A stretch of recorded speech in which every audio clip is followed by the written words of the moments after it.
roof tree old and drift around, bearing aloft the burden musical of joys and griefs from human hearts that fall.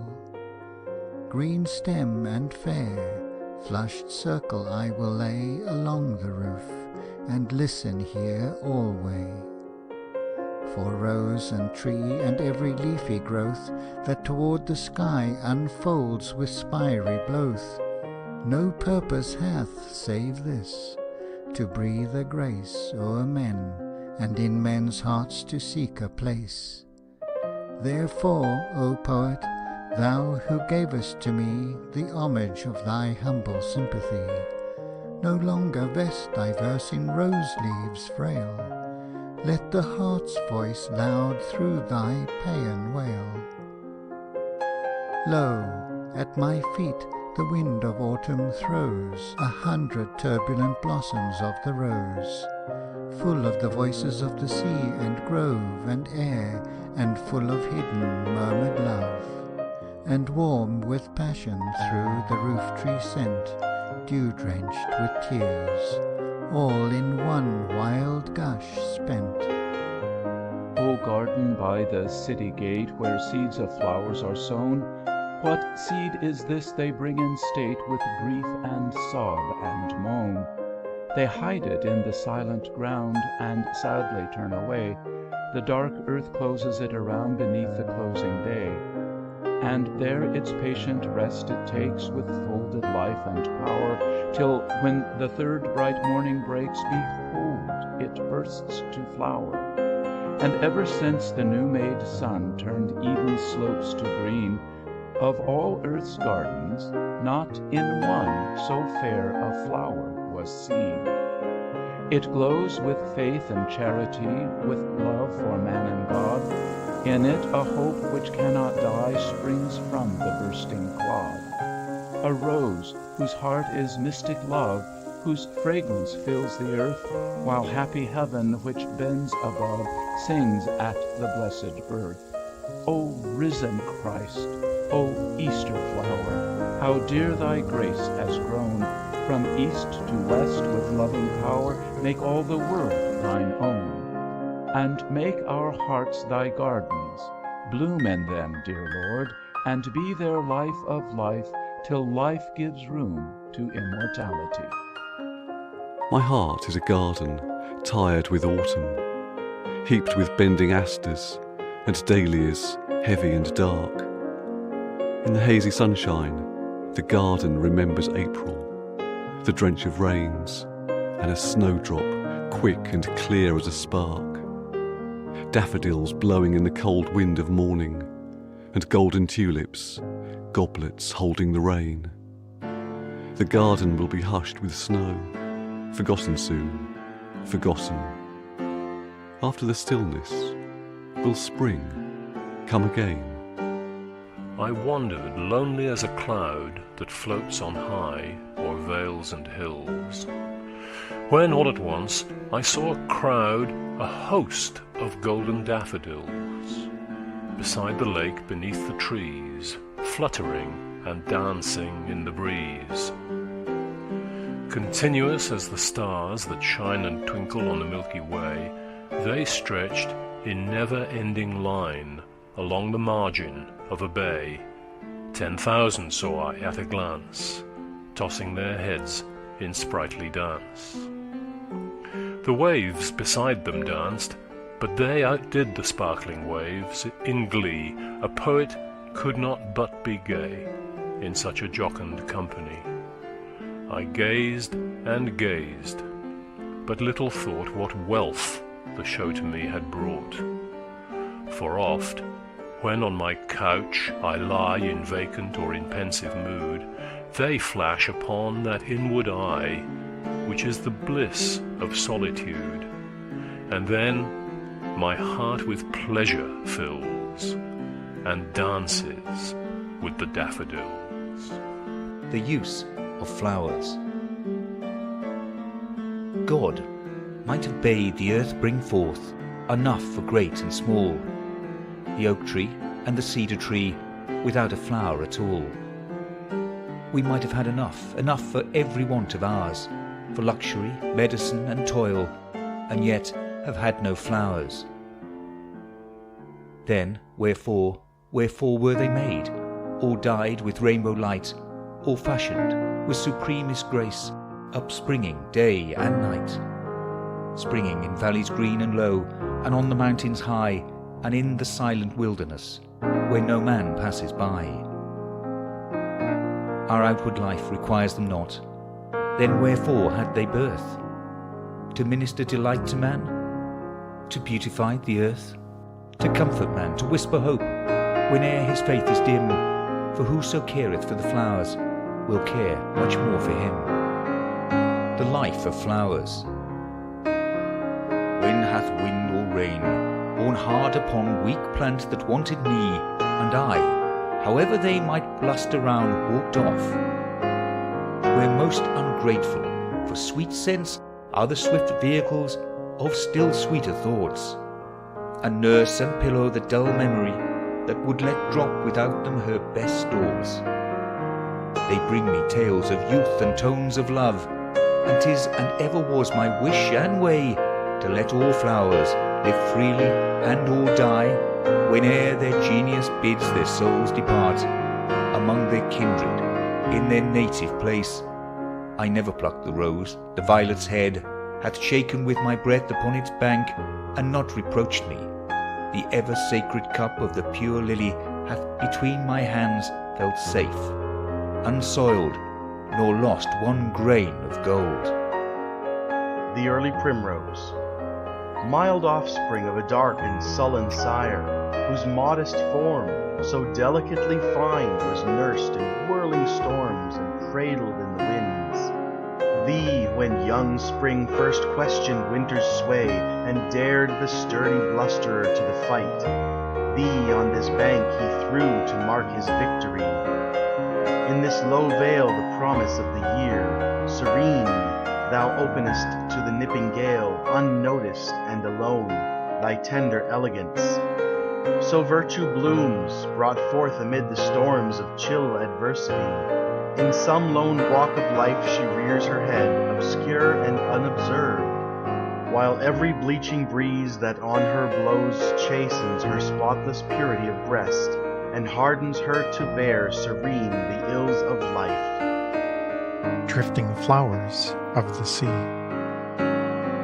Across the dunes in the waning light, the rising moon pours her amber rays through the slumberous air of the dim brown night.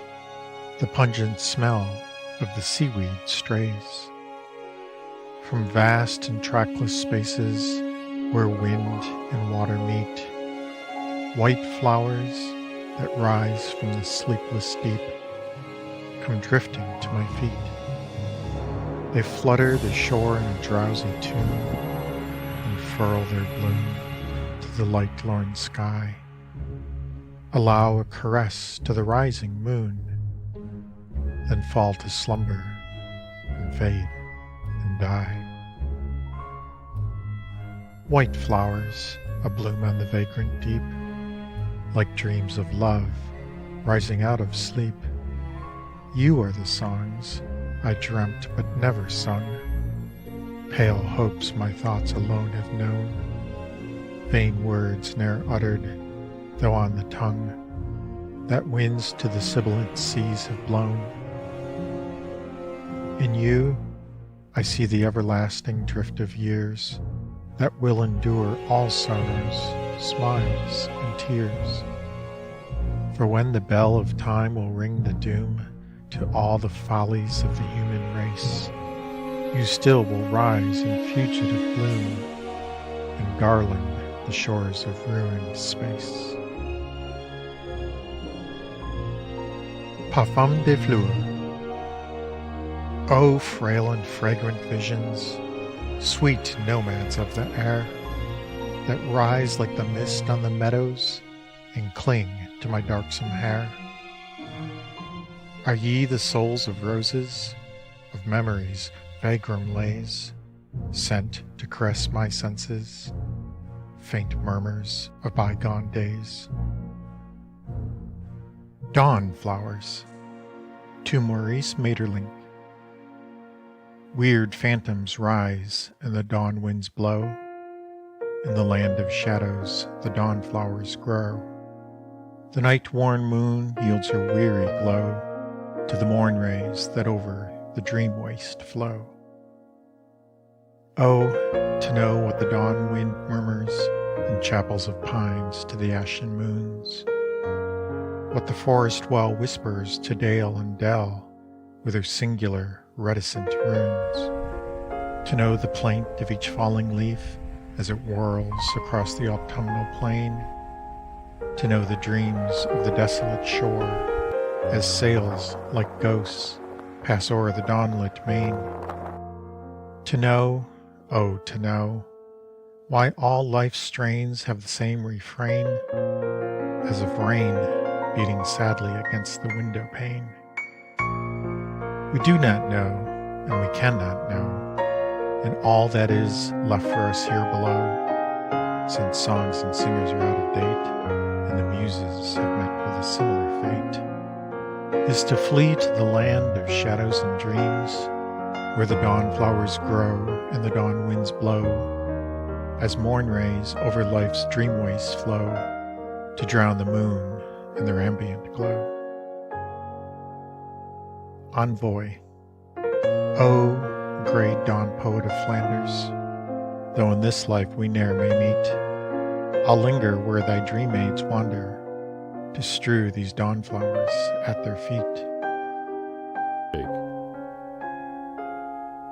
Who do you think stands watching the snowtops shining rosy in heaven, now that the darkness takes all but the tallest posy?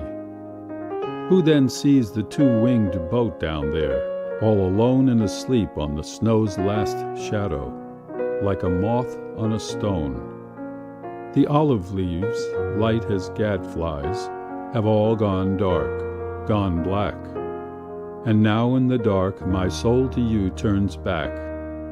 To you, my little darling, to you out of Italy. For what is loveliness, my love, save you have it with me? So there's an oxen wagon come darkly into sight, a man with a lantern swinging a little light. What does he see, my darling, here by the darkened lake? Here in the sloping shadow the mountains make. He says not a word, but passes, staring at what he sees. What ghost of us both do you think he saw under the olive trees? All the things that are lovely, the things you never knew. I wanted to gather them one by one and bring them to you. But never now, my darling, can I gather the mountain tips from the twilight like half-shut lilies to hold to your lips. And never the two-winged vessel that sleeps below on the lake can I catch like a moth between my hands for you to take. But hush, I am not regretting. It is far more perfect now. I'll whisper the ghostly truth to the world and tell them how I know you are here in the darkness, how you sit in the throne of my eyes, at peace, and look out of the windows in glad surprise.